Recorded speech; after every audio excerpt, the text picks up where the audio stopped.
Hello and welcome to the BeerPad. Happy New Year. This is our first show of 2023. We have an exciting show for you today, exciting month for you. With me, as always, is my excellent friend, excellent co host, and excellent person, Marcus Beer. Merry New Year, Yes. as the great Eddie Murphy said in Trading Places. I'm not going to do the accent because that would be freaking offensive. But yes, I am here with my host, Raymond Padilla. Hey. The blue-haired Yes. flame, the blue-haired ball of Man City-ness. I can't believe you dyed your hair to match your club colors, mate. That's some serious commitment there. I'm very, very impressed. Well done. Well done. Yes, we have a chocker show. This chocker block, as we like to say in the UK.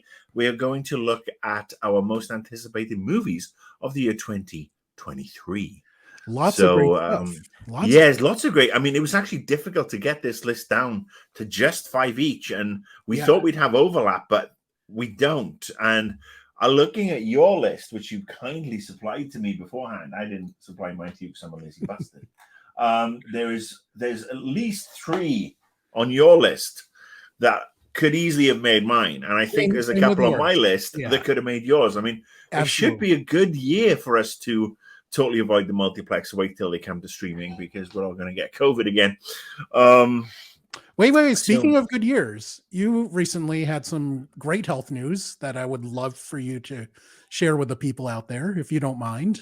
Yep, they found my penis, and I am a boy. I'm a real boy. I am a real boy, finally. The nose doesn't grow anymore. I'm not smooth down there.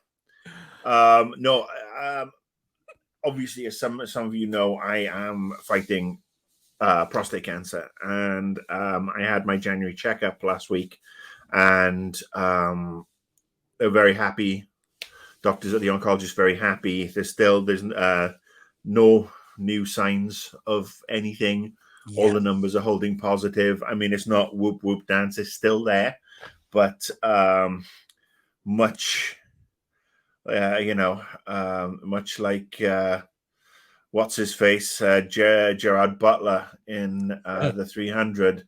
My defenses are holding the line, and long may that continue. Yeah, so I've just got to continue to be relatively smart with what I've eaten and stay in shape somewhat. And so, yes, thank you as always for the positive thoughts, and please pass those thoughts on to anybody and everybody who's suffering from any form of that horrid disease. But I'm still here. I am now 12 months over the initial prognosis. That's right. So rumors of my demise were greatly overstated by the initial diagnosing urologist. So I'm thrilled for this positive health news, and of course I'm thrilled that you are still here hanging out with us and talking silliness about movies. So that's awesome. I will send you vibes like Professor X. And look at this. I went to see an ice hockey game last night. I have completed the American Grand Slam. I have the North American, just to include Canada, the continent as such, not necessarily the country. I've watched numerous baseball games, been bored shitless every time. I've been to see numerous basketball games on the West Coast. I watched the Golden State Warriors before they were good, and I've watched the Lakers, and I have watched. I've been to an American throwball game, the NFL game with the LA Raiders, Chargers. Chargers. The LA Chargers. I wasn't here for the Raiders. That was like 100 billion years ago, dude. That was like the late 80s. I thought you were here for. Oh, you were I didn't here move in the here 90s, until I didn't move here till to the US till like November '99. And you were East Coasters. Am I remembering that correctly? I moved to the East Coast, yes. Initially to the East Coast in November '99. But yes, last night I closed the circle. I achievement unlocked, and I went to see the LA Kings play the San Jose Sharks. And I've got to say, breaking news, shock horror. It's finally quite possible that I have found a continental North American sport that I can actually enjoy live. Wow. It was a fantastic experience. The Kings won by the odd goal in 7. Great experience. My good friend Joe took me. He decided, he wanted to go, and so it was his treat. So I paid for the hats and the beers, which were probably the same price as the friggin' tickets, although. But yes, I had such a good time that I now have. You can now count me an LA Kings fan. Wow. So what did you enjoy about ice hockey? That's very interesting. The temperature, for a start. As somebody who is suffering from hot flashes as part of his cancer treatment, the fact that I could go there and take my jacket off, and everybody else is like body warmer and sweater and hat and earmuffs, and me, I'm like getting clothes off. I'm just there, my jeans and a shirt. I'm like, oh, this is so good. Nice. There were no fights, disappointingly, somewhat, because everybody said, "Oh, I hope you get a fight." Yeah. But no, I mean, just the skill. And look, I mean, it's actually a sport I know way more about than I actually thought, based on playing NHLPA ice hockey on NHL 94 on the Sega Mega Drive back in the day, which was one of my favorite games. Back in the days when the Chicago Blackhawks were the team to play with because of Jeremy Roenick and his little switch, which was unbeatable. So I knew about line changes. I knew about shorthanded goals, power play goals. I knew about pulling the goalkeeper. So I went in with this knowledge that had been buried away in my addled brain, and it just all came to the fore. And I just had a good time, and I really just I didn't know any of the players on either side, to be honest with you, but I just really enjoyed it. It was good, and that's awesome. Yeah, it was just a fun sporting experience. So, kept my mask on because people are breathers, and they're all petri dishes of horrible plagues and everything. So, but no, I had a really, really good time. So yes, who knows? Maybe when the LA Kings go to play the Las Vegas Golden Knights. The hookers, or whatever you want to call them, Golden Knights, the Las Vegas bodies in the desert. Yeah, I think maybe I'll find a way to come out and we'll go and catch one together. Very nice. That'll be fun. So, how about you? What do you? How's your initial New Year been? I mean, everything ticking along? Very good. Had a really good time. Thanks for a lovely evening. We're not saying names because we're not in that space. Okay. Woo! No, it's not like that. Raymond's got a girlfriend. Definitely not. But yeah, off to a good year playing. I picked up a guitar that I wasn't expecting to buy, only because I had a friend that teaches English in Japan, and he was like, "Hey, I'm coming back to LA for the holidays. Do you want me to pick you up anything?" And I jokingly said, "Yeah, I want a made in Japan guitar. Can you smuggle it back for me?" And I totally guitars. You don't have enough guitars. But he said, "Sure." So I sent him the money. The exchange rate for US dollar to yen is just ridiculous right now. And in whose favor? In the dollar's favor. So that's a rarity. Yeah. Good. Yeah. This was a steal. Like it would have cost almost twice as much with the duties and taxes and all that. But I got a really inexpensive, really lovely guitar and from Japan, and didn't have to pay import tax or anything. Don't tell the IRS or show them this video. We're gonna stick to the man. That's what we do. So let's kick off our movies. In the immortal words of Poe Dameron, who goes first? Do I go first? Do you go first? Who wants to go first? Beauty before age. Up you go. Okay, so I'm going to start from we're each doing 5 movies. I'm going to start from 5 all the way to my number 1. Number 5 on my list is Fast 10, the latest in the Fast and Furious saga. These movies are so dumb, but they're so much fun. It is my favorite guilty pleasure franchise ever. Partially because it started out, a bunch of guys stealing DVD players. Then all of a sudden they're defying physics. They're fighting tanks. They're fighting submarines. The last one they went to outer space or something. Yeah. So It's silly, and I know they're not good movies, but they're so stupid that I enjoy them. Especially when The Rock was in the mix. He's not in it anymore because him and Vin Diesel apparently have a little beef, but I enjoy this. And I love Paul Walker. He was my favorite bad actor ever. When he sadly passed away, he was actually coming back from a charity event for the Philippines. So I appreciated that he did some charity work for my father's country. But yeah, these movies are just good, dumb summer fun. And I can't wait to see the next one. I agree with you. These movies are they're just 10 tons of shit in a 5-ton bag, but they're so entertaining. Yeah. They are so entertaining.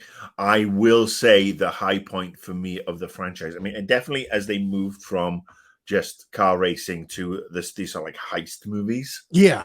And now, of course, they've become like the Guardians of Earth. Because Vin Diesel he may be Groot, but apparently he wants his own superhero franchise. And let's face it, this is all Vin's got. Anything and everything else he tries to do. I mean, the Pitch Black stuff, Triple X, just not. They're not.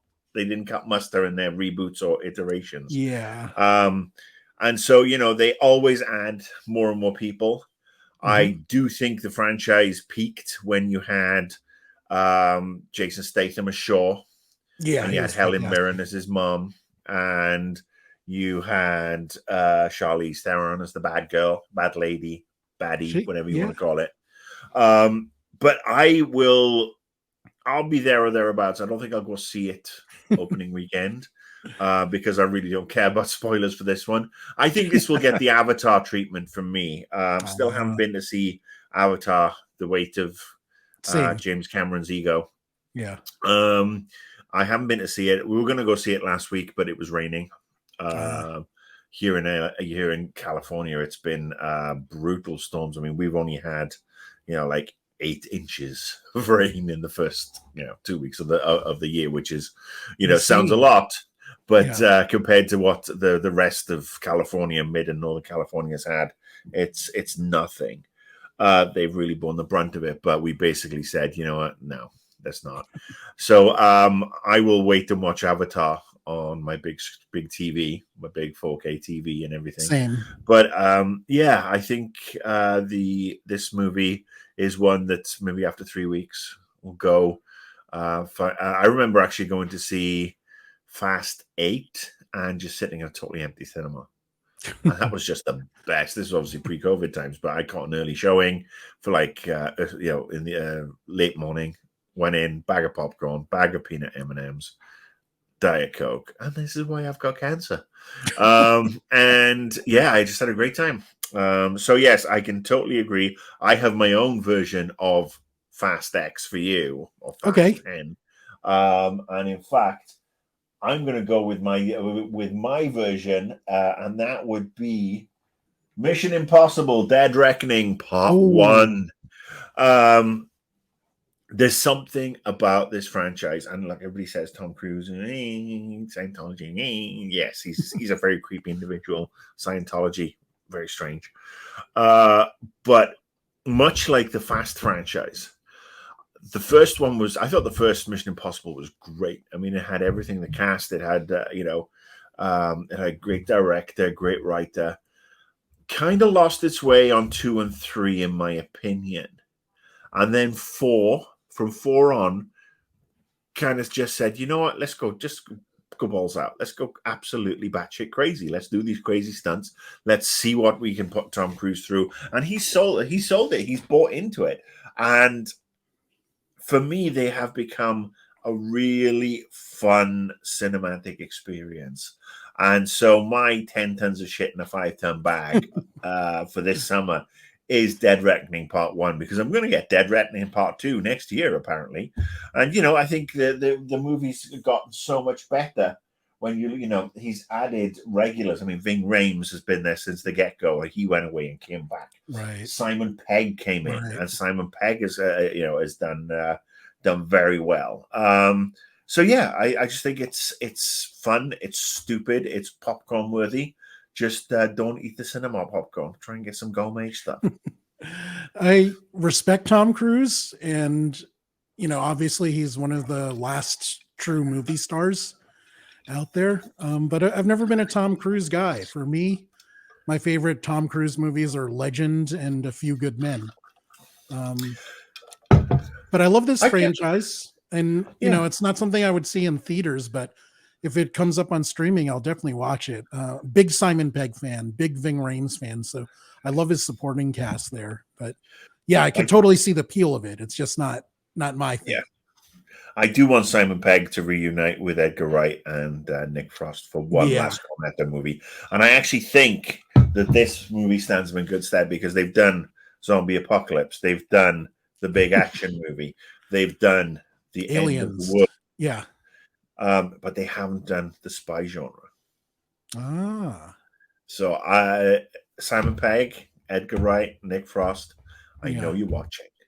So don't call them Gits like you did Kevin Smith. I am not going to call them Gits because I have nothing but love for them. I mean, Spaced is something that I was very late to the table on, but it's a fantastically kooky show, and my appeal to Messrs. Frost, Wright, and Pegg are give us another Cornetto, please. I can't get Cornettos in this bloody food desert of a country. I would kill for a double chocolate Cornetto. But failing that, I would like to see a fourth Cornetto movie where you go and do the spy thing. Let's do it. I'm totally blow it out. I have to get Tom Cruise to fund it. He certainly has the money. Exactly. Come on, Thomas of Cruise. You got the money. Let's do this. All right. So I'm going to go ahead and go with my next pick, which is Elemental, the latest Pixar movie coming. This one's interesting. It's based on the 70s New York, but instead of different ethnicities, the different elements are stand-ins for different ethnic groups. So that's why it's called Elemental. And you have I believe it's a fire girl and a water guy have a meet cute and fall in love, go on adventures together. It's like Romeo and Juliet kind of thing. Yeah, I was thinking more West Side Story because it's New York.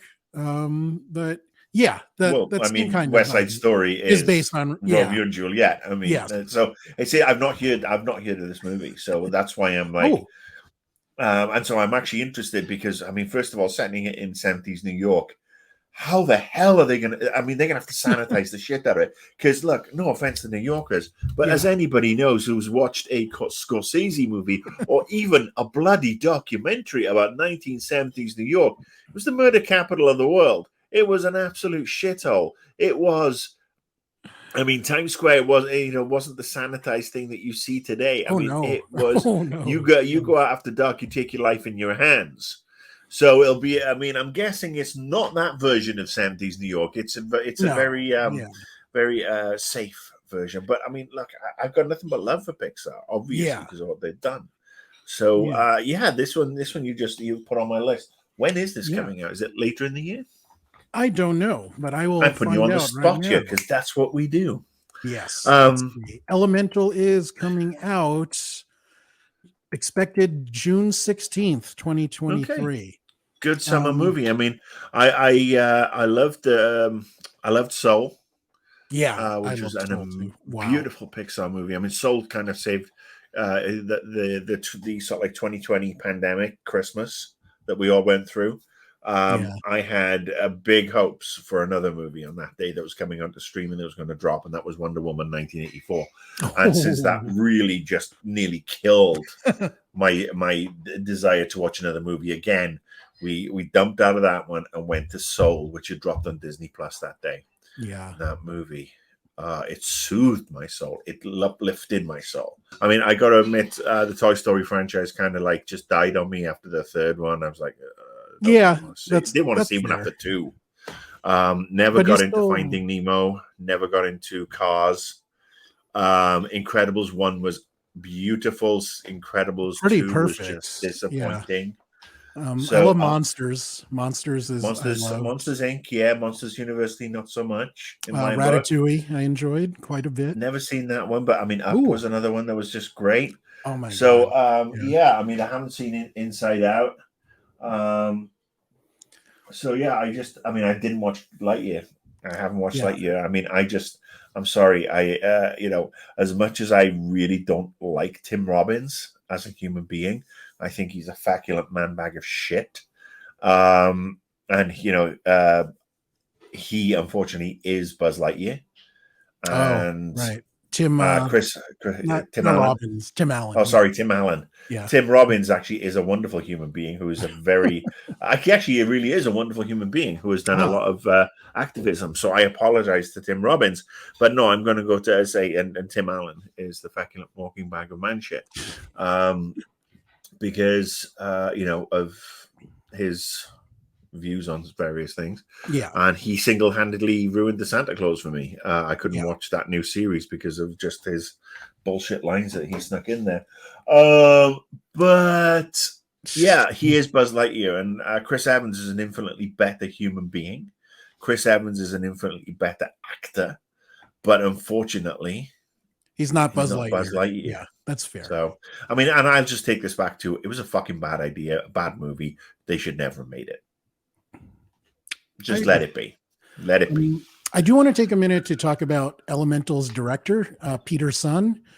He has been working in animation since the late 90s. I believe his first project was as an animator on the Iron Giant. He's basically worked on animation or story supporting roles for pretty much every Pixar movie ever. And his first movie he directed himself was The Good Dinosaur. So this is his sophomore effort of him in charge. So he's a Korean American kid that was born in the Bronx. I was also born in the Bronx. Not Korean, but Asian. So I am hoping this movie does well, partially because he's telling an Asian American immigrant story, partially because the setting is in New York. And as old as I am, I've still spent most of my life in New York than anywhere else. It's getting close though, so that's crazy. We shall see. Yeah, that is crazy. But it's a beautiful story, and yes, I am. Yeah. It's now on my list. I'm going to go look at it because awesome. I'm a sucker for these sort of stories. All right, next on my list is Dune Part 2. Ooh, Dune Part 1. I mean, I've never been the greatest Dune fan. I've never read the Frank Herbert books. I watched the movie from the 80s with Kyle MacLachlan, wasn't it? And Sting is in it. Yes. Sting in a diaper. Sting in a cod piece. Sting in a cod piece, yeah. And that was obviously, what? But I really liked the Denis Villeneuve version, the Dune Part 1, that dropped again during the pandemic. And so I've got to watch it day one on HBO Max on a nice big TV. And the wife, who's a big Dune fan, she sat there with me. And we were like, oh shit, Dune 2 better be Part 2 better be dropping when we got the ending. And it was like, oh, they haven't even started shooting yet. But yes, I am so looking forward to this. I will rewatch Dune Part 1, assuming it's still on HBO Max, because obviously they're taking away their own content now because they're run by an absolute butt clown. That guy. And they've got the temerity to raise their prices because we have to pay for the Discovery channel bullshit that's come onto the show, including all that Magnolia Home bullshit that really needs to be off in its own app far away, because Chip and Joanna Gaines are nothing but a bunch of fucking weird assholes who hate anybody who isn't white. So yes, those sort of people can just go suck one. And yeah, HBO Max has gone unfortunately from my favorite streaming service to one I'm like, they're making it difficult, huh? They are. I mean, honestly, if it wasn't for Last of Us dropping next week, and that looks, it does. I think I might be kicking HBO Max to the freaking curb because I very disappointed in everything. But I mean, that's the problem. You've got this idiot in charge now. You've got this money guy. Yeah. And in fact, look, the only good thing that's been done there is dropping James Gunn into head DC Studios, because you at least know somebody who's going to do his stuff. But I mean, as soon as he shook hand, Batgirl. I'm going to be salty about that for a while, because I'm going to be salty about it forever. I wanted to see that movie. Yeah. And it's perfect for HBO Max. If you don't think the brand is strong enough to go on to go out for cinematic release, then fair enough. But I mean, come on. You don't shit can a $97 million movie and all this amazing creative work that people have done because you want a tax write-off. If you want a tax write-off, why don't you go fire your ass and fire all the overpaid, bloated execs that actually do sweet FA when it comes to these particular movie studios. It really is quite ridiculous. And stop wasting your money on shit like Discovery Channel's bullshit home makeover shows. Nobody gives a shit. All it's doing is giving rise to a generation of wannabe pseudo flippers who have no freaking clue what they're doing. They do a bad job. They sell these houses onto other people who are then stuck with the crap that they've done. Or these flippers end up upside down with regards to the money that they're spending on these houses, and they end up going bankrupt and losing their own homes. Right. I mean, it's bullshit over and over and over. This shit needs to be shot down, and whoever came up with it needs to be shot out of a cannon into the sun. I'm a bit. Let's stay positive and talk about the wonderful young actors in Dune. Zendaya is obviously extremely talented. Incandescent. She's incandescent. And that Timothy Chalamet. Yes. Look, they've got a great cast. Dennis Villeneuve is a phenomenal director. He is really, really, really good. And actually, I am looking forward to going to see this one on a big focus screen. I think it deserves it. It does deserve it. So that's my number 4 pick. But that said, I don't think you're topping Sting in a codpiece. I mean, how do you? We'll always have Sting in a codpiece, but it's time to move on. Okay, that's fair. It is time to move on. We can take that, put it there, and have our Sting in a codpiece. But now it's time for a new codpiece to arise. All righty then. I will take the next pick with Next Goal Wins. This film combines 2 of my favorite things. Taika Waititi and football. So I am hoping it's about the Western Samoan soccer team and their struggles, their trials and tribulations. It's basically kind of like the equivalent of the Jamaican bobsled team, Cool Runnings. Yeah, Cool Runnings. So this is kind of a quirkier Cool Runnings, but instead of Jamaican people, it's a bunch of Samoan people. So I'm excited. I'm a big Taika Waititi fan. Despite your feelings about Love and Thunder, I know you are generally a fan of his as well.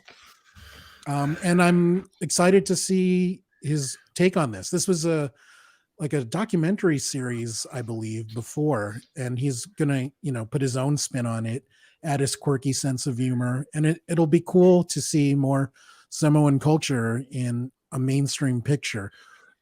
Interesting thing about Samoans in pop culture, they have, for such a small population, they have such a tremendous influence on the pro wrestling world. It's kind of nuts, like how the family, starting with the High Chief Peter Maivia, his son-in-law was Rocky Johnson, whose son is Dwayne The Rock Johnson. And then you have Roman Reigns, the Usos, Umaga. There's so many in this one family. There are literally like 20 professional wrestlers who had a giant role in shaping the business.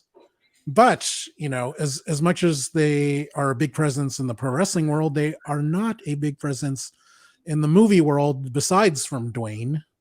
So it'll be cool. I really hope it shows, in addition to the quirky sense of humor that Taika has, I really hope it shows some aspects of Samoan culture in this film.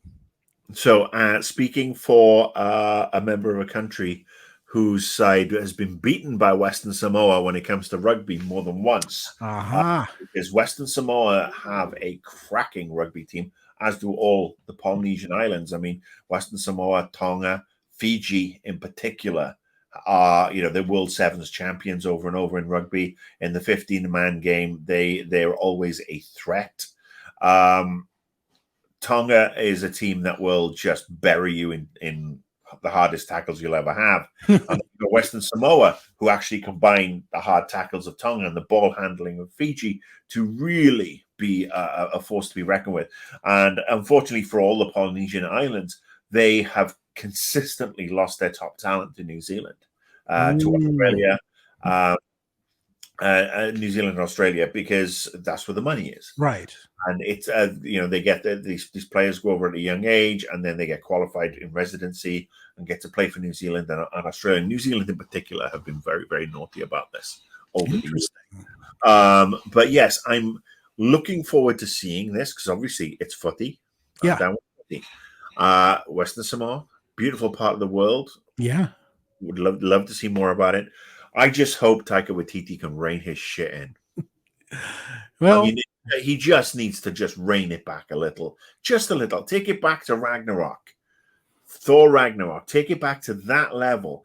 Have a bit of restraint, because he could basically turn what could be an amazingly interesting, poignant, touching, funny movie, and into, oh, look at me. I'm Taika Waititi, a New Zealander. Right. Story of Maori descent, my understanding is, who is basically then just destroys a movie about Western Samoa, and you have to deal with The Rock, because I think if he screws it up, I would like The Rock to go kick the crap out of him. I think he'll do well. Like Taika, I think people like him, and I put Kevin Smith and Robert Rodriguez in the same category.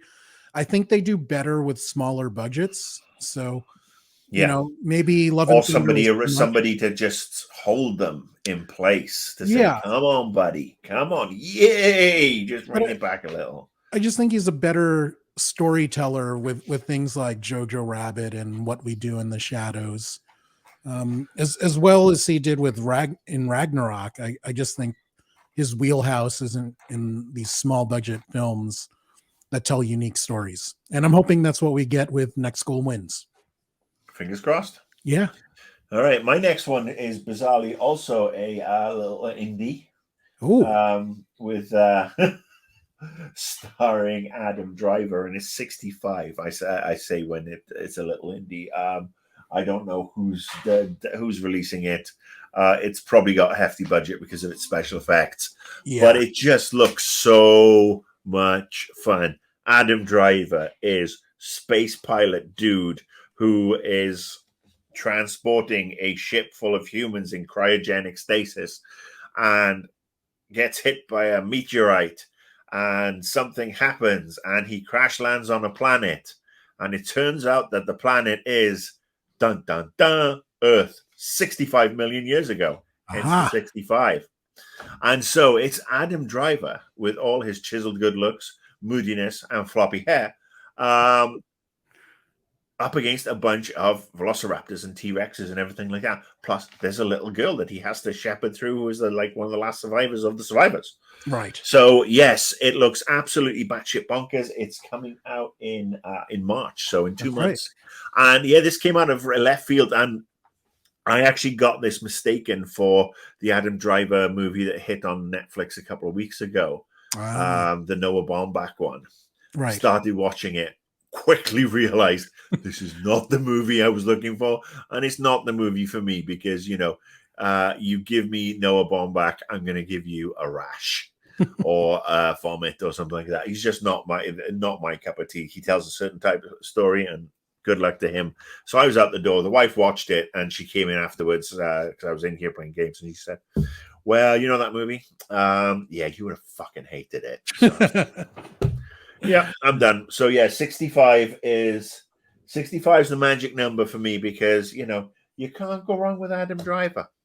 I have a question. Unless it's the Star Wars, the third one, Rise of the Skywalkers, the Right. last whatever toilet. Yes. So he was a Marine, and obviously he's done action before. But do you buy him as a lead in an action movie? Because I don't see why not. I mean, he's actually a really good actor. Yeah, see that's my problem. I think he's too good of an actor to be an action star. Maybe is that wrong in my head? I don't know. Reminds me a lot of Harrison Ford.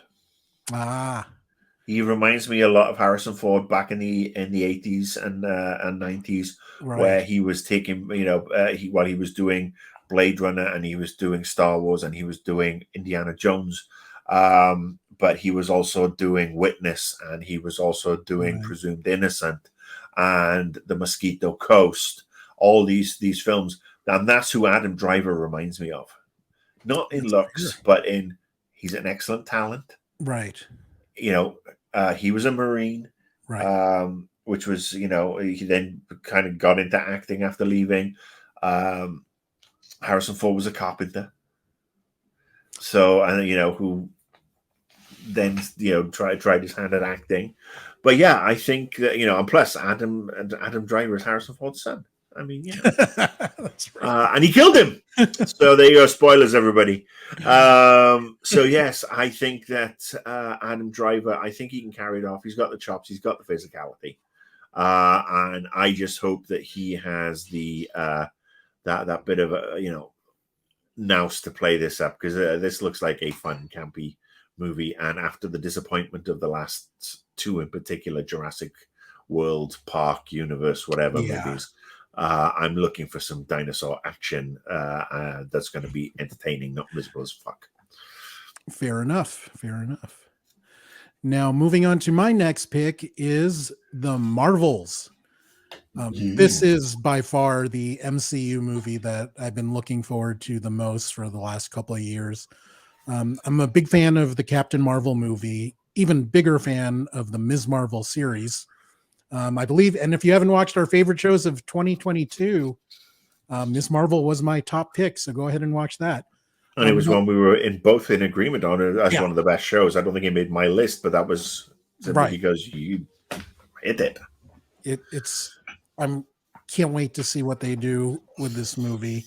I'm a fan of everyone in the cast, and I think I have really high hopes for it, and I don't think I'll be disappointed, just because everyone involved is just too talented for it not to be. It's really intriguing, this movie, isn't it? Because they've not really said anything. We've not seen a trailer yet. We've not even seen a teaser yet. No. And so we have Miss Marvel, we have Captain Marvel, and we have Proton. Right. Who is also known as Captain Marvel in the sort of like circa late 70s, early 80s Marvel books. So I am fascinated by this one. And the reason it's not on my list is because I know it's on yours. But yeah, I can't wait to see a trailer for this. It's going to, I think it's going to be great. I'm hoping it's going to be absolutely great. So, and you're right in that there's so many different ways where they can go with this, because they had Photon in WandaVision. Ms. Marvel had her own show. Carol Danvers made a cameo at the very end of the Ms. Marvel series. So seeing where it all goes and where it's all mixed up, it can be very. And you can't go wrong with Disney outer space stuff or Marvel outer space stuff, which actually leads me into my pick. All right, which is Guardians of the Galaxy Volume 3. What? How about that for some synergistic segueing, my friend? This is something that I've been looking forward to ever since the end of Guardians 2. James Gunn has taken a franchise or a bunch of characters who were absolute nobodies in the Marvel universe. Nobody had a frigging clue. I went into the first Guardians movie not really knowing what to expect. So to see that Guardians movie, that first one, is still one of my favorite Marvel movies of all time. It's right up there, at the top of my list. Guardians 2, little bit much, but had some great scenes, some great moments. Mary Poppins in the house. Right. My appetite has only been whetted by the Guardians Christmas special. Also, Kevin really Bacon, y'all. And yeah, I am so looking forward to seeing James Gunn's swan song in the Marvel universe. I think he's been responsible for so much good that's in it, and the fact that at one point he wasn't going to do this because the dickhead who was in charge of Disney, Ike Perlmutter or whatever his frickin' name is, really a stupid fucking name for a start. He tweeted something stupid in like 1996 or whatever. Exactly, it was 1804, and he was a young, brash, up and coming director. And let's face it, if you haven't posted something stupid on social media when you were in your 20s and social media was in its infancy, I'm fucking calling you a liar. Unless you're fucking Jeezy Greasy, you're lying. So yeah, thankfully James Gunn is back because his fingers are all over this. His DNA is all over this. Ooh, my word. His DNA is splattered all over the Guardians in a creative way, not literally. In a creative way. But I mean, just look what his track record in the superhero environment. I mean, Suicide Squad is comfortably one of the top 3 DCU extended universe movies out there, and considering the first one was garbage. The first one was absolute muff cabbage. And then the other ones are, there's Wonder Woman and Wonder Woman 2. Wonder Woman 1, that's kind of fine. Wonder Woman 2, bag of shite. Then you have the Zack Snyder bullshittery, which hopefully will get scrubbed from humanity. But I mean, think about this. He made Ratcatcher a compelling character. He did. That's amazing. He is. Taika Waititi can learn a lesson from James Gunn. James Gunn knows how to rein that humor back in. He didn't at first, but he knows how to just have the right amount of humor. And he is famous for the banging soundtracks. His movies and Edgar Wright's movies are the best soundtracks you could ever listen to. I mean, obviously, the Cornetto series for me is a soundtrack of my 80s and 90s because that's what I went through in the UK. That was my music, and that was their music at the same time. James Gunn takes that to a global stage, and he has made his soundtrack such a core part of his movies. It's a character all its own. Yeah, he uses it as a storytelling device as much as, I mean, I think we both have issues with Guardians too, but the way he used Cat Stevens, Father and Son. That's such a powerful song. Beautiful scene. Beautiful scene. Beautiful scene. Beautiful song.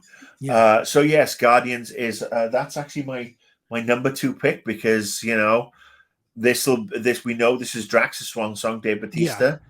He wants to go off and be a proper actor. Sorry if you can hear my Spike my is on front a door. rampage. My front door has gone bananas because we have guests arriving. My darling wife is hosting her weekly mahjong meeting, and so the dog's going bananas, and there's ladies coming in and out like crazy. So what's your number one? Oh, what? Well, before that, I wanted to tell you why Guardians just missed my top 5. Because you knew I was going to put it in. No, I actually, it would be like my 6th or 7th pick. Partially because we have very different perspectives on it. Going into the movie, I'm a big fan of the comics. The Abnett Landing comics are some of my favorites ever. And I love the first movie and I enjoyed the second one, but they moved further and further away from what I loved about the comics, particularly Drax. I loved when he was more stoic in the first movie. And then in the second one, he just became some goofy guy. Literal buffoon. They took the literalness, and that some of that happened as well in Avengers Infinity War. It's like absolutely standing here eating my Zerg nuts, and you cannot see me. I'm moving so slow. I'm like, I mean, he's not that delusional, and that's why I understand Dave Bautista wanting to move on from that, right? Because, but also the makeup. He said the makeup process and staying in that kind of shape, for an entire shoot. Dave Bautista, who was awesome in Glass Onion, by the way. They all were awesome in Glass Onion, and Dune as well. And Dune, yes, and Dune, and Dune. So, All right. So are we looking at this now? It's time for your number one. That's right. Actually, before we go to number one, should we have a quick minute where we look at some of the near misses? Yeah, Because let's do that. we have Indiana Jones and the ancient, the ancient depends of immortality or whatever the hell it is. We have that coming out this year. We have a new, Harrison Ford in his absolutely positively last Indiana Jones movie before Indiana Jones and the hip replacement saga starts. We have the Shazam movie, Shazam sequel. The first one took me by surprise. I love the and this is on my list of things to go watch, despite the taint of Black Adam. And that's a whole other thing. I mean, obviously, people have been sharing stories about how The Rock wanted to shape the DC extended universe into Black Adam meeting Superman, and the more I read about it, it's I know I've got so much time for The Rock, for Dwayne Johnson, but I think he was misguided here. For a start, Black Adam is an anti-hero for a reason. He's a villainous bag of shit. Loves his people, though. He loves his people. Black Adam, but he's pure evil. He is pure evil because, I mean, that was the thing. They gave him the power and he couldn't handle it, and he went, right. And he just took it a little, a lot too far. So, Shazam, I'm looking forward to Shazam 2. I mean, again, Dame Helen Mirren, go back here, lady. Yes, I would tip my cap to that icon of British cinema, world cinema, who is just absolutely fantastic in everything she's in. So we have that one. What else do we have? I think you had Asteroid City on your list. Asteroid City. I think you are, if I remember correctly, you are not a Wes Anderson fan. Am I? I am not, but my wife is. Right. So I'm looking forward to this one. I like his style of movies. My limits of a Wes Anderson movie were the SNL skit with there was the coterie of the Midnight Killers or whatever it was, where the SNL skit where he was doing a slasher movie. That is my limit. I tried watching the Royal Tenenbaums and The Life Aquatic with Steve Zissou, which is one of my favorites, my wife's favorite movies, and the Grand Budapest Hotel, because they have all these amazing cast members in them who I absolutely adore. But I just cannot handle it. I mean, something in my head goes, it's unwatchable for me. I have the same issue when Curb Your Enthusiasm's on TV. that's for some reason, again, does not compute, does not affect my funny bone or my entertainment bone. But I understand a lot of people love it. So it's definitely quirky and weird. But I mean, check out this cast for a second. It's Margot Robbie, Ed Norton, Tom Hanks, Scarlett Johansson, Steve Carell, Bryan Cranston, Tilda Swinton, Willem Dafoe, His casts are brilliant. Yeah. His casts are brilliant. It won't make any money.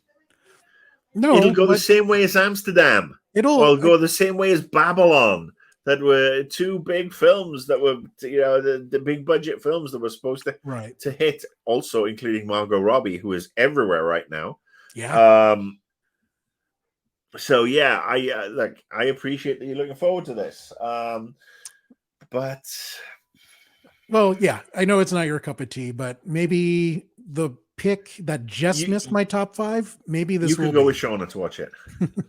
Sorry, you were saying? I'm looking forward to Maestro, which is Bradley Cooper's sophomore debut. I don't know what you thought of his version of A Star Is Born, but I loved it. I liked it. I really liked it. I mean, I wasn't that familiar with the other versions. I mean, I was way too, as in 4 generations before conception, because from the first version. And then I think the Chris Christopherson, Barbara Streisand version was the late 70s. Yes. And I certainly wasn't interested in A Star Is Born then. So I watched it. I was blown away by Gaga's performance and Bradley Cooper's performance. And, the song they sang in the Shallows, I thought it was phenomenal. When they performed it live at the Oscars, I was like, so yeah, I thoroughly enjoyed it. I mean, it was a little bit of a tearjerker at the end too. And I think it was a fantastic movie. And I do love how Bradley Cooper has evolved. I had no idea. I had no idea. I mean, he's gone beyond Rocket Raccoon. He's gone Yeah. beyond the character of the Hangover character Yeah. and the smarmy, good-looking guy. I mean, he really has done. He's the one who's evolving. So tell me about Maestro. Well, he is playing Leonard Bernstein on it, the famous and Amazing composer. influential musical composer. I think opposite him is Maya Hawke, who is the spawn of Ethan Hawke and Uma Thurman. She inherited the looks and talents from her parents. A really Apparently, great actress. I mean, she yeah, does such a good job in. Stranger Things season 3 and 4. She's great in that. And yeah, she's unfortunately one of these poor kids who's been hammered with this nepo baby bullshit. yeah, Because I and not to off track you for too long, but I just want to turn around and say, yes, they do perhaps get access to things that other people don't, sure, but you still have to have the fucking talent right, and charisma to carry this stuff off. And so the ones that are targeting, the Alison Williams of this world, the Maya Hawks of this world, right. They seem to have this talent and they are doing very well. Right. I mean, you look at Tom Hanks's kids, not so much. Yeah. But Colin Hanks is a good actor. But I mean, Kurt Russell and Goldie Hawn's kid. Oh, that's right. Kate Hudson. Well, there's Kate Hudson And the other Wyatt Russell. Wyatt Russell. That's right. Yeah, I mean, Wyatt Russell is good as U.S. agent. Yes. So yes, I mean there are some good, and I think that a lot of them are paying their dues, which is great. Yeah. So Maya Hawke plays his daughter, one of Leonard Bernstein's daughter, that he had a really complex family life, both with his wife and with his children. So I'm expecting heavy drama there. I've seen a bunch of stills and video clips from the movie, and the prosthetics and the makeup that Bradley Cooper has on. If you didn't know that he was playing that role, you would not think that was him. So I'm looking forward to see how he does both as an actor and a director in this one. it'll be interesting to see how these movies do in 2023, because in 2022, these sort of movies, I mean, you look at the Fablemans, you look at Babylon, you look at a slew of these movies that aren't big franchises.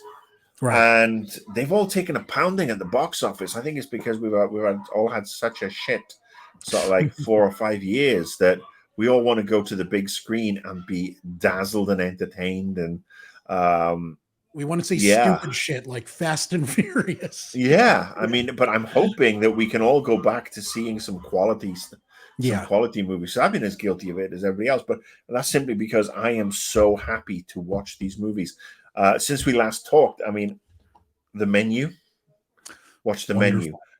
Triangle of Sadness. Brian and Charles.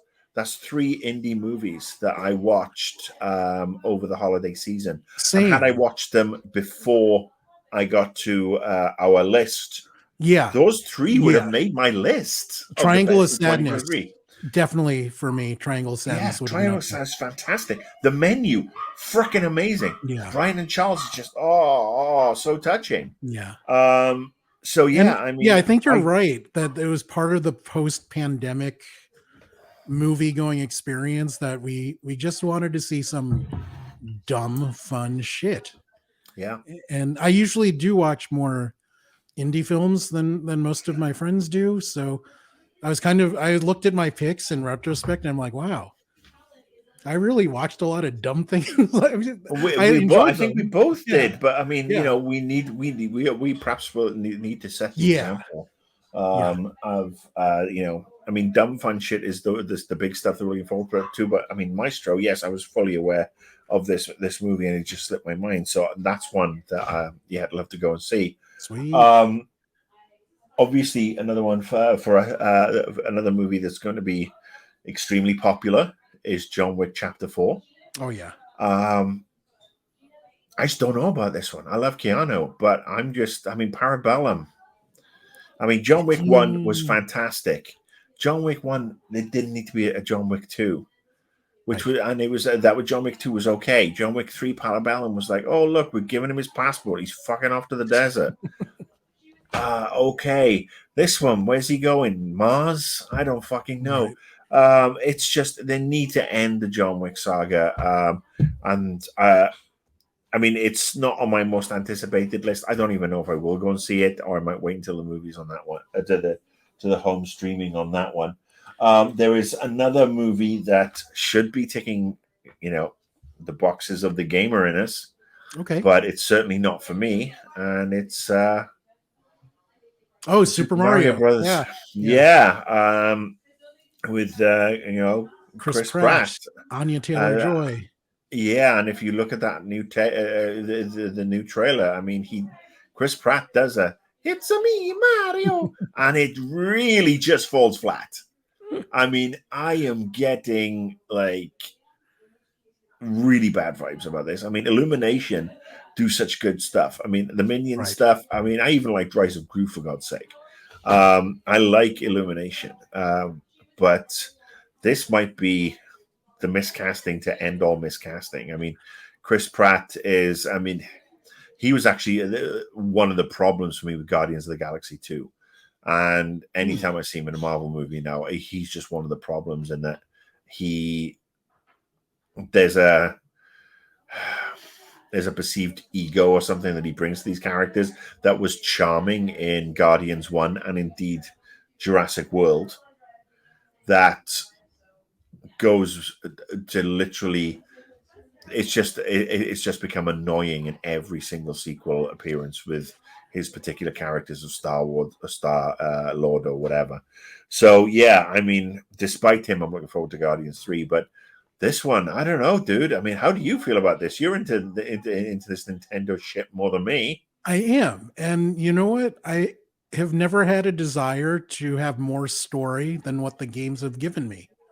So I probably am in the minority among my Nintendo friends that I don't care too much about this movie. I'll watch it when it eventually comes to streaming, but no desire to see it in a theater at all. None at all.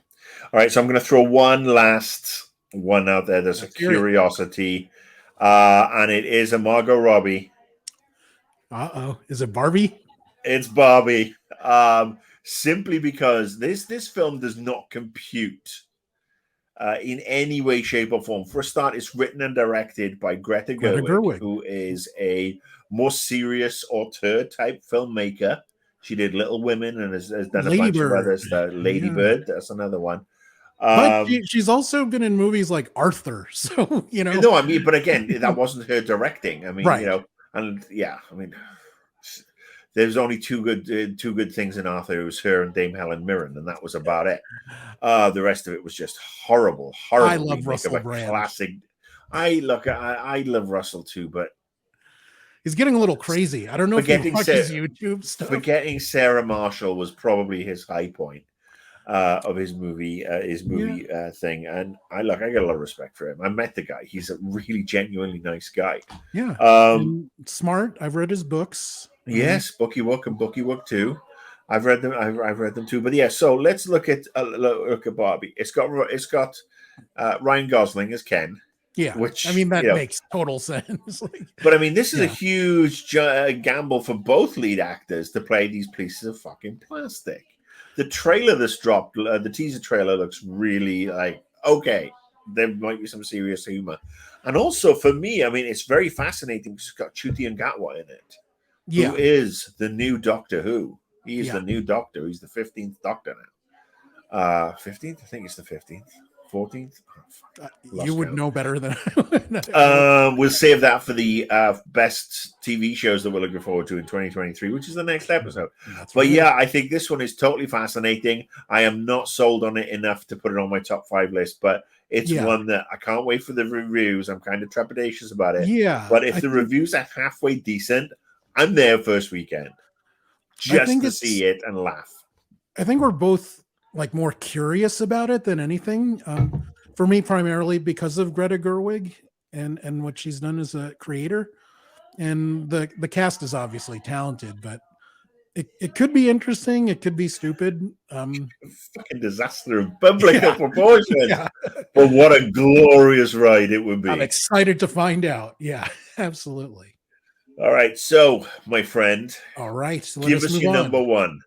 Give Our us your number top one. picks. My top pick for the movie I'm looking forward to the most in 2023 is Spider-Man Across the Spider-Verse. Um, Spider-Man Into the Spider-Verse totally caught me by surprise. To me, it's the best Spider-Man film that Sony has made. It's more like the comics than any of the other Spider-Man films to me. And I love how weird and creative it got. It had the perfect combination of action, humor, and heart. And totally caught me by surprise. Really wonderful film that I've watched at least 20 times. This is the kind of movie that I forced my nephew and niece to watch it because I thought they would enjoy it, but also help them appreciate better things. And I can't wait to see where they're going. They got some new characters. Oscar Isaac is in it, playing Spider-Man 2099. I haven't looked at the cast, but they have Spider-Man of India, and they're also bringing back the characters from the last movie that were popular. They have Spider-Gwen, obviously. Peter Porker. Peter Porker, Spectacular Spider-Ham, Yes. Spider-Man Although Noir, Nick Cage. Nick Cage, love him, but John Mulaney, I kind of did a 180 on. I don't know about some of his life choices, but Yeah, well, hopefully, we all know why, because you don't like where he's been putting it. And I understand. Personally, personal feelings, especially those sort of ones, can really come in and color everything. yeah, But again, John Mulaney is great. I'm going to say, couldn't agree with you more. This is going to be a banging film. It would be probably my top pick if it wasn't for you picking it. But I'm very happy with my top pick. I think that Messrs. Lord and Miller, yeah. who, it's funny, they were fired off Solo and then went and did That's this. right. I forgot about that. And it was so funny that they ended up, I think they won the Oscar for this, didn't they? The best animated movie, didn't it win the Oscar? I don't remember, but sounds good. I can't remember. We're too old. But I mean, this amazing movie that I actually had the amazing stupidity to miss in the cinemas because I didn't want to go and watch a kid's cartoon because I just really didn't have faith in Sony outside of Sony Marvel co-productions. And that's fair. And then absolutely valid. then when it came onto digital download, I bought it because I thought, what the hell, and I just fell in love with it, and I've watched it about 20 times. It's awesome. For a start, I mean, it treats Miles Morales and his family with the respect they deserve. Yeah. Spider-Gwen is absolutely brilliant. Yeah, it's that ending is so good. I mean, it really does lend itself to to this huge big screen animated. They basically can take the unfilmable and make it filmable. And I know this is only part one. Right, of that's two. right. We're going to get the sequel next year. So, sign me up for that Lord and Miller madness. Sign me up for Miles Morales and his wacky team. And more of Jake Johnson's Spider-Man. I loved that character. Yeah, he was great. He was great. And I love that we get to see him this time with he's got a baby in a cozy, isn't he? Yes, a that's right. Swaddling thing. So, yes. Absolutely. If you haven't checked out the trailers, you should. We are 4 or 5 months away from that now, and that's probably going to be one of the biggest movies of the summer, and deservedly so. Now I'm going to jump in and go to my number one. Yes, let's have it. Which is also a Marvel movie, and I have picked Ant-Man and the Wasp: Quantumania. Now this is I'm going to say that the Ant-Man movies have caught me by surprise every time. I mean, the fact that it's Scott Lang, it's not Hank Pym initially was like, oh really? I mean, do we can we not go with do we have to fuck around with things even more than we normally have to do? And then there's Paul Rudd. It's like, oh my god, Paul Rudd, he's a pretty boy. Can he really carry this off? And then and it's Peyton Reed as well, who's got who's done some up and down stuff over the years. Right. And our first Ant-Man movie was so good. Absolutely. The heist movie, the quality, the people, Michael Pena in it. Loved him in that. Absolutely brilliant. They just had so many good things about it. And then the sequel, Ant-Man and the Wasp, was really, really good too. It improved on part one. We had more Michael Douglas. We had more Wasp. We had Ghost. Paul Rudd again. Cassie Lang wasn't annoying. That's right. That's a key thing I look for. And despite David Down, whatever that guy, Baba Yaga. I love that line. But yes, there is. So this one, this one has got so much writing on it because this is the start of the Kang dynasty. We saw a little bit of it teased with regards to the end of Loki season 1. But this is the time when we see blue-skinned Kang from the books. We see that fucking nutter come out. Yeah. This Kang across the ages. But we also don't know if that is him, especially if you've seen the most recent trailer, because it looks like MODOK's in there too. MODOK is definitely there. MODOK. Yeah. I mean, if any was a character that was unfilmable for the Marvel Universe, you think MODOK. Because he just looks like such a moron. But look at the way they turned MODOK around, and I don't know if Kang is even the bad guy. I think there is a version of Kang that is still quite perhaps a nice one, right? That we're going to get. And there's so many. Look, obviously, I'll let you have your say in a minute. Yeah. But this kicks off the Kang dynasty. Mm-hmm. There's so much supposition that this could actually be a really dark ending for this movie. Is this Paul Rudd's final appearance in the MCU? Not just because his contract's run out. Right. They're gonna kill somebody off here. Are they gonna kill off Hope Van Dyne? Are they gonna kill off Scott Lang? Cassie Lang, is she going to be a groom for Young Avengers? Because if you look at it, we've got Hawkeye, we've got Miss Marvel.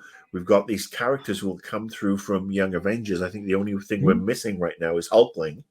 But, oh no, Hulkling appears at the end of She-Hulk. Here is my son. Different son, though. It's not Hulkling, is it? No, it's Scar. Or Sakaar? Yeah. Yes, I apologize. That's from World War Hulk.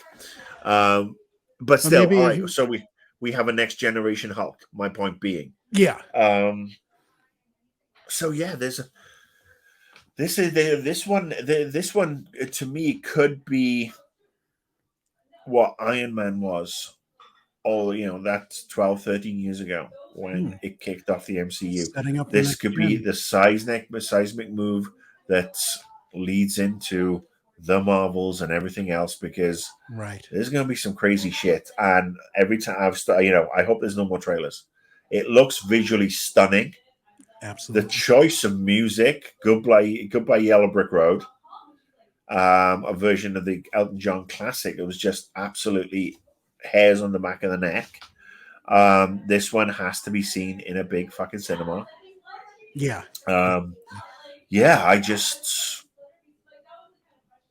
I think this has got so much writing on it, and I think it will do well. I understand how you can think that it might have a dark ending, but I'm like 90% sure that the trailer is just fucking with us, because Marvel has done that before, where they put content in trailers that's not actually in the movie. They're not allowed to do that anymore.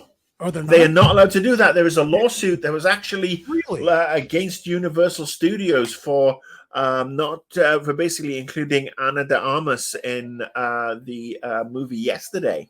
She was in the trailer, didn't make it to the actual movie. Some hardcore Ana de Armas fans sued. And it's like, get a fucking life for a start. There's bigger things in the world. And they won. Huh. So from now on. Really? studios could be sued if they put a bunch of stuff in their final in their trailers that isn't in the movie. That's dumb. It's dumb as a bag of hammers. And look, honestly, I love them putting stuff in the trailers and misdirecting me. If they're misdirecting me, great, Right. because I hate trailers. So many trailers just give away so much of a movie. Yeah, totally. Yeah, I mean, it is the worst thing. You could tell how bad a movie's going to be when they literally give you the entire story, because guess what? Oh, we didn't cut enough extra footage out to actually drop it into a trailer. But I don't know. This one has got, like I said, it's not been a great 2 years for Marvel movies. I mean, Wakanda Forever, good, very good, not great. Then we had Eternals. We had I like Shang-Chi. Black Widow. Shang-Chi, again, good, not great. And that's down to, I don't think they wrote a strong enough character for an excellent actor in Simu Liu, who is, and if I mangled his name, please correct me. No, you got yeah, I think he deserves way better. And I hope that, when we're looking at the sequel, it's going to be a much stronger character where he can be front and center. Yeah. Wakanda Forever was hamstrung. We knew this from the get-go. Thankfully, such strong performances from all the cast. But it couldn't touch the heights of the original Black Panther for me. But it was still a very, good and emotional movie. But this is this is going to carry. This is the next 10 movie arc or whatever, 12 movie arc that they are kicking off right now, including 2 Avengers movies. Yeah. They got to get this shit right. And to, much like they did with Iron Man, they're kicking it off with a perceived second tier character. Right. So, yeah. Even more so than Iron Man. Ant-Man is even but it's not even Ant-Man. It's still Scott Lang, who, like I said, Paul Rudd's made the character his own, and, he's made his deal with the devil to look as amazing as he does. He looks the same as he did in Clueless. Like, what the fuck? Yes, and he's 306. Yeah. So we'll see, but I got a funny feeling this one's going. I would say that I don't think they're going to show us too far wrong, because I think they know they need a banner year, because they've got the Marvels, they've got Guardians, but this is the one that starts off this. This is Thanos, part 2, right? So even worse than Thanos, because he can just go in and out through time. So please carry on. Jonathan Majors is playing Kang. And all about Jonathan Majors, who is such an amazing actor. He's also going to be in Creed. So is this going to be like a big star-making year? Is he going to make that jump to megastar? I think there is definitely a gap for somebody like him, who is an excellent, an absolutely superb actor. I mean, he was in Lovecraft Country. Mm-hmm. He was obviously in Loki. The fact that he is going to be in God knows how many movies. Yeah. With Marvel might lead him to be typecast. I have no real idea how Creed Part 3 is going to do, because I haven't watched the first 2. I have seen the trailers. A huge fan of Michael B. Jordan, but I'm over the Rocky movies. I was over the Rocky movies when Ivan Drago was being knocked out the first time, for God's sake. I mean, it peaked with Eye of the fucking Tiger and Clubber Lang for me. Because that's that's the best one. Child of the 80s. On a side note, I every 5th time or so, I keep calling him Jonathan Winters, who's a very different actor. That's a very different Kang we're talking about here. That would be a hilarious gag, though. That could be a really directed by Greta Gerwig. Yes, although Jonathan Winters is no longer with us, so rest in peace. Possible. Yes, indeed. But CGI Jonathan Winters. Let's see it. Come on. That's Mork's son in Mork and Mindy. That's right. I'm really dating myself age-wise. But I think we got a good list. I think we've got a good list of movies. I mean, I think excited. We could go to 20 movies, no problem at all. 20 movies each. I mean, we haven't really looked at too many of the indies. No. There's movies like Oppenheimer. There's obviously, like you said, Creed 3. The Scream remake, that's or right. that continues with was it Scream 6? And honestly, the last Scream I kind of liked. Is Scream 6 gonna be any good without Mm, Sydney? yeah. I mean, it's the first one without Yeah. Sydney. What else are we looking at here? The Dungeons and Dragons movie does not look awful, and I'm kind of terrified to put any hope in it. But I'm Hugh Grant as a scared. bad guy, Yeah. and Chris Pine as this dandy of a minstrel, of a bard, if you will, I don't mind and him. Regé-Jean Page. I mean, Michelle Rodriguez is the part that I'm concerned about. Like I don't know. look, she plays who she plays. Yes. She has a character. She And plays she it. does it well. Yeah. She does But it well. does that make sense for Dungeons and Dragons? I don't know. I don't But know let's either. see. We also have Evil Dead Rise, Ah. which is a continuation of the Evil Dead story. Which I mean, look, if you want to see the best versions of Evil Dead, you've got to watch the original two from Sam Raimi. Army of Darkness, Evil Dead 3 is more of a fun, silly movie. But yeah, watch those first two. What else are we looking at? Transformers return this year with Rise of the Beasts. Unfortunately for me, I'm just so over Transformers. I love the first one. First one was great. I mean, such a surprise. But I mean, I was never a Transformers kid. I mean, that came through. I was in my teens when that became popular, and I was off playing video games, getting drunk, and being turned down by girls. But it is, it's a Transformer movie, and Ron Perlman's in it, for God's sake. Ron Perlman is just an absolute god. The other one we haven't talked about, we haven't seen any major trailers for recently, is The Flash. Because this is the big one. This is, I mean, it's directed by Andy Muschietti. Right. Who was like It's, the sixth director of the film now? but I mean, he's done some really good work over the years. It is Flashpoint ish. Right. It kind of follows on from the Justice League, because I hated that movie. Oh God, I hate Zack Snyder's movies. I really do. I really do. I really do. I mean, DC movies anyway. there's some interesting aspects. I was curious to see how Michael Keaton would be returning as Batman from that world. Yeah, we've got, and apparently Affleck will be in it as well. So we've got multiple bats. The big issue, Ezra Miller. Ezra Miller is he's actually a very entertaining Flash. He is one of the high points of the Justice League movie. I mean, he really does carry it as a different kind of Flash to Grant Gustin, who is excellent in the Arrowverse, TV series versions. And I was one of the people who would love to have seen Grant Gustin be Flash, but Ezra Miller, performances in numerous movies, said to me, "All right, this guy can actually carry off the kooky and so like emotional and the pained in a lot of ways, but his off-screen antics have harmed the movie so bad."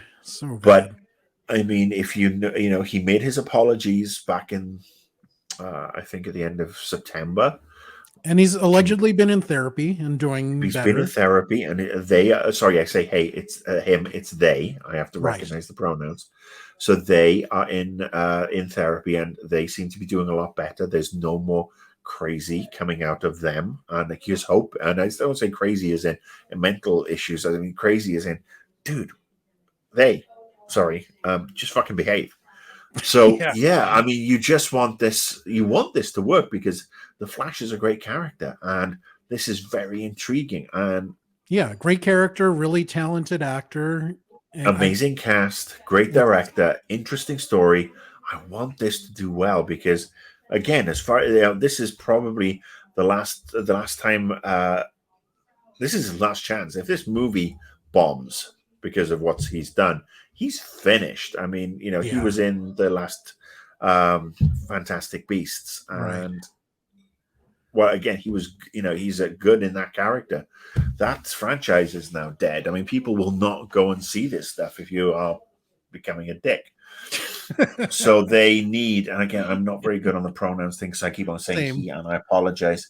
But they hopefully have got their shit together, and this could, this is a great movie that I'm trepidatious. I'm Same. like, it's a hot bath, and I've got my big toe dipped in, and I'm not sure if I'm going to go and jump all the way in yet. So, but I mean, Keaton, Affleck. Yeah, it's almost like Billy Crudup. how can I not, right? Yeah. It's almost is it daring you going to not to be, see it. yeah, is it going to be big tub of popcorn, freshly, chemical soda, bag of M&Ms? This is the coolest DC superhero movie in such a long time. It's Right. so much going on. We've got these different multiple flashes, blah, blah, blah. Or is this the biggest train wreck ever? Is this like Captain America from the 80s movie? Or is this Nicholas Hammond Spider-Man level That's of... Spider-Man. Yeah. So, yes, I'm just... I was too scared to put it on any of my anticipated list. I was too scared to put it even in my bubbling under. This is a high speed crash of a movie waiting to happen. Yeah. And I mean, rumors are it's 200 million plus at the very least with reshoots. Yeah. This has got to come out and really nail it, because again, he's and DC really need this one to be a success, because they have not had a big success outside of Batman, Superman, or Wonder Woman. Well, and those three, in terms of what? Because I mean, the box office, the first Suicide Squad movie, as crappy as it was, made a lot of money, and that really didn't make, in comparison to, say, Guardians, didn't even register. Sure. The second Suicide Squad movie was hampered by the pandemic, and it came out on streaming the same day. So, but that, I would have to think, had that been just in the cinemas, would have done very, very well. Yeah. But let's face it, Shazam did okay. It was not great, but you look at the Holy Trinity, and the Holy Trinity, I mean, the last Batman movie was good, but you look at Justice League, you look at Fish Dicks, I'm sorry, Aquaman. I mean, there's a lot riding on this, because they've not really, and people say, oh, Aquaman made $1 billion. Aquaman was not a great movie. It was entertaining, but it was not a great movie. I mean, it was more carried on Jason Momoa's charisma. Right.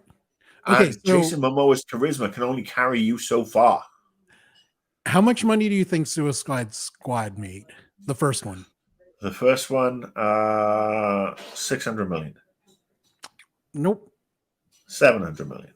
A little bit higher, so 746.8. Okay, but and that was such crap.